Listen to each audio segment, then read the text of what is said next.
हामी फर्किँदैछौँ। अघि जाँदै थियौँ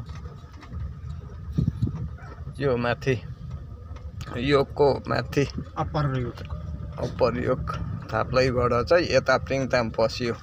प्रिङतामको डाँडा गाउँ होला हो यो माथिल्लो भेगमा हामी जाँदैछौँ। यहाँ हाम्रो ड्राइभर साहब हामी फर्किँदैछौँ।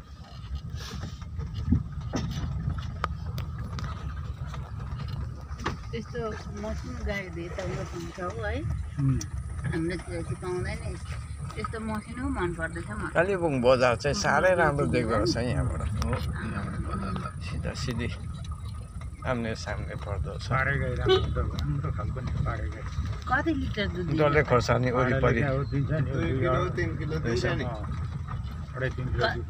थुनको ठाकुर मामा घरमा छ गाई यहाँबाट भन्दैछ नि त त्यो पर होमै कहाँ भएको यहाँबाट अहिले बेचेर के गाडी गर्नु कम्सी देखियो। थपिराख्ने कम्सी गाउँ गाडी भाडा मतलब कालिम्पोङको गैरी गाउँ। गाडी भाडा दिँदाखेरि तैँले पाल्छ यता माथि दूरबीन टाढा महिना पाल्छ कि वर्ष पाल्छ कति महिना पाल्छ हामी जाँदैछौँ।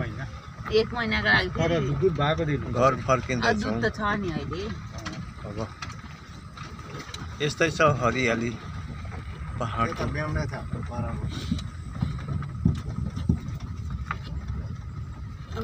यसरी नै रमाइलो देखिन्छ हाम्रो पहाड। अति नै रमाइलो हरियाली छ चारैपट्टि। एकदम यो अगाडिपट्टि मकै लगाएको छ झलमल। हेर्नु होला सम्पूर्ण साथीभाइहरूलाई यो दर्शाइरहेको छ। यतापट्टि मकै हेर्नुहोस् त ट्याम्मै टन्नै रहेछ मकै नै मकै। हेर्नुहोस् यो बस्तीको जग्गा भनेपछि यस्तो हुन्छ मकै हुन्छ। अहिलेको सिजन चाहिँ मकै छ। अलिक पछि आयो भने धान रोपिन्छ यो जग्गामा। हेर्न लायकको हुन्छ। आनन्दै आनन्द छ। गाडी राखेबाट राम्रो छ यहाँ। टाँकीहरू भाइ के उतापट्टि उया माथि भनेको याद आयो नि त मलाई पहिलाको रातो शिरीषको फुल हामी त सुरत यहाँ अगाडि आयो। ओरतिर श्रेणीमा त्यहाँ जाँदा नि कताबाट त्यहाँबाट छिटो नि पर मन्दिर पुगिरहेको अब अहिले जुमा जाँदैछ सिधा माथि चाहिँ दूरबीन डाँडा देखियो। मतलब बमबस्तीदेखि माथि टप बमबस्तीसम्म देखियो। गाडी ल्याउन नि यो सानो गाडी सिप्लिने रहेछ